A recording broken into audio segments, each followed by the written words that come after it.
I plan to address what it is about the public's thoughts on the debates as it relates to them being hosted by mainstream corporate news personalities versus a guy who's got a podcast at the end of which he sometimes smokes pot.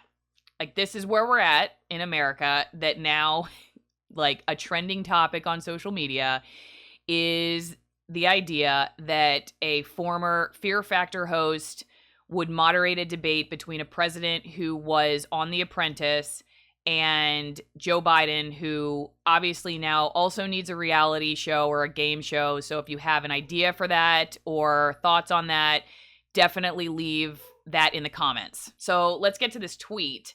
This originally was posted by Tim Kennedy, who was the former UFC fighter who was on Rogan's podcast when they were discussing this. And he writes, on my podcast with Joe Rogan, he offered to moderate a debate between Joe Biden and Donald Trump. It would be 4 hours with no live audience, just the two candidates, cameras, and their vision of how to move the country forward. Who wants this? And it has, at this point, over 60,000, almost 61,000 retweets, 7,600 quoted tweets, and nearly 293,000 likes. It is trending right now with the hashtag Joe Rogan debates, Joe Rogan, Rogan.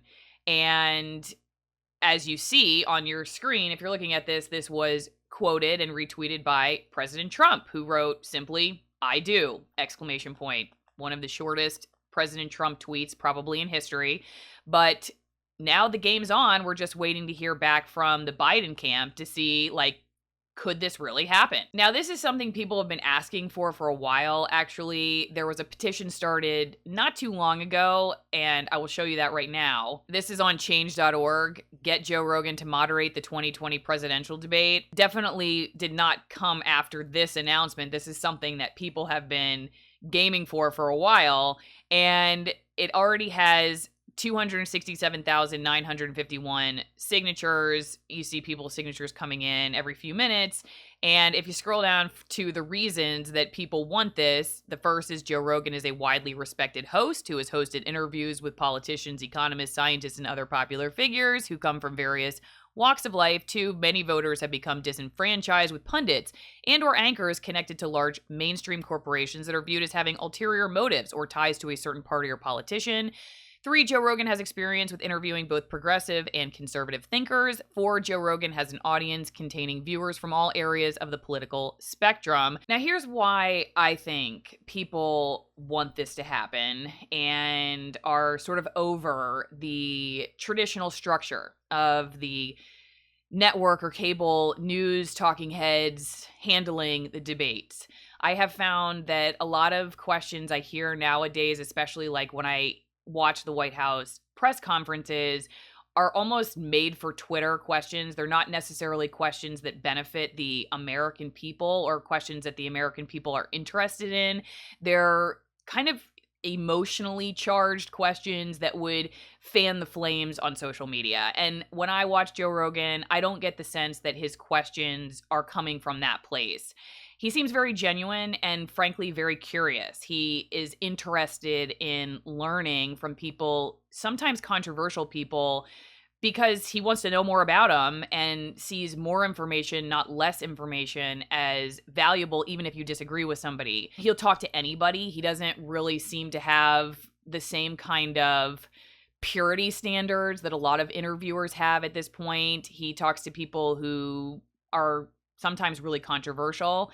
And he also does long form conversations, so you can learn from people. You can let their personalities breathe a little bit more, especially when it comes to policy. I think this is really important and something that people don't get from the structure of the presidential debates often, is that they only get a very short amount of time to discuss their ideas, and the American public is left shortchanged on that because people really want to understand topics like healthcare, for instance, and get a really a deeper understanding of what could be done to fix that system instead of just giving somebody 90 seconds to respond. Now, as I was reading replies to the New York Post tweet about this, I found a lot of criticism of this idea. And the main point of contention here is that people feel like Rogan doesn't stick it to his guests in the way that they would like to see somebody hold presidential candidates accountable during a debate, that Rogan would potentially just let them say whatever they want and not fact check them. But I would really like to push those of you who have that criticism on the idea that that happens in the traditional presidential debate setup, that there isn't politics involved there in the way the questions are asked, how the questions are asked, who is asked those questions, and who is held accountable to those questions. In fact, I'm going to go to this article from Newsweek, and this was back in November of 2019, titled "Tulsi Gabbard Accuses Democratic Debate Hosts of Suppressing Her and Andrew Yang After Speaking Times Revealed." And if you scroll down, you see that at that time, the hashtags "Let Yang Speak" and "Let Tulsi Speak" were trending on Twitter, because the debate in Atlanta prompted complaints from a number of people who felt the two had not received sufficient time. And Tulsi at the time had tweeted, "So much for the promise of equal time for all candidates. Andrew Yang got half the time as the usual media favorites, typical."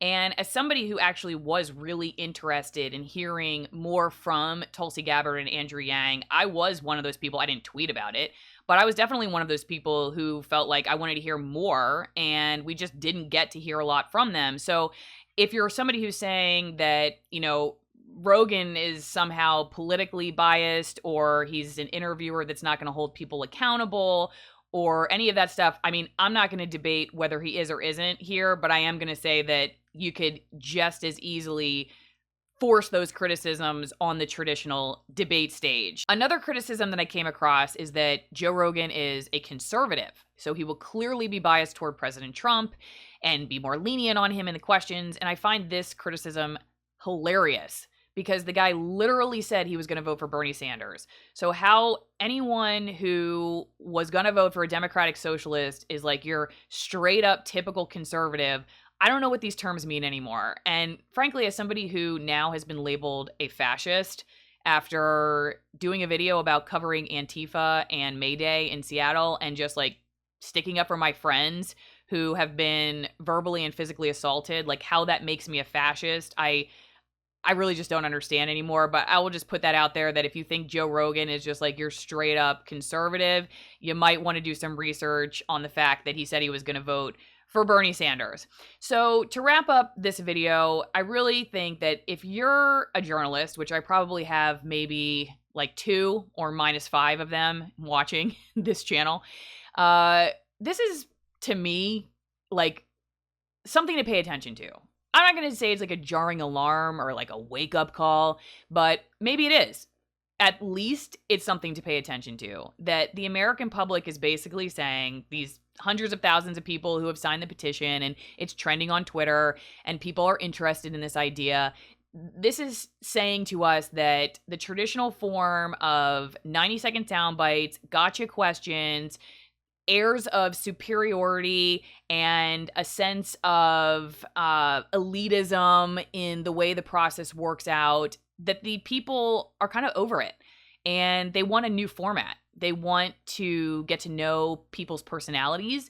They want to hear their ideas massaged out in the complexity that those ideas deserve, and that they don't want to hear people talking on a stage where there's just a bunch of shouting and politicking because you only have so many seconds to get your ideas in, so you just go aggressively at the jabs instead of talking about the policy because you just don't have the time. And so this should tell us that, like, people are interested in learning more. We want to know more from the people who are going to run this country. We want to hear their ideas drawn out. We want to hear it in a way that is interesting and curious, and not in a way that is like aggressive and confrontational. And frankly, let's be honest here. If a guy that used to host Fear Factor and has like done UFC announcing is somebody that the American public, or a part of the American public, not all, because I have of course shared those criticisms, but that people trust over that corporate mainstream setup, then I think it's something to pay attention to. So let's just check back in with the petition here. In the amount of time I've been talking, now it has 268,191 have signed it, and on its way to a goal of 300,000. So I think really the big question at this point, besides will this happen, is who eats the elk, and does anyone smoke a joint at the end of it? Either way, I'm in. Leave me a comment. Let me know what you think. Let's vote on a reality show name for Joe Biden. Let's decide on the elk and the pot smoking. And don't forget to subscribe to the channel if you're new. Share the video, comment on the video, like the video. Again, I'm Allison Morrow, and I'll see you next time.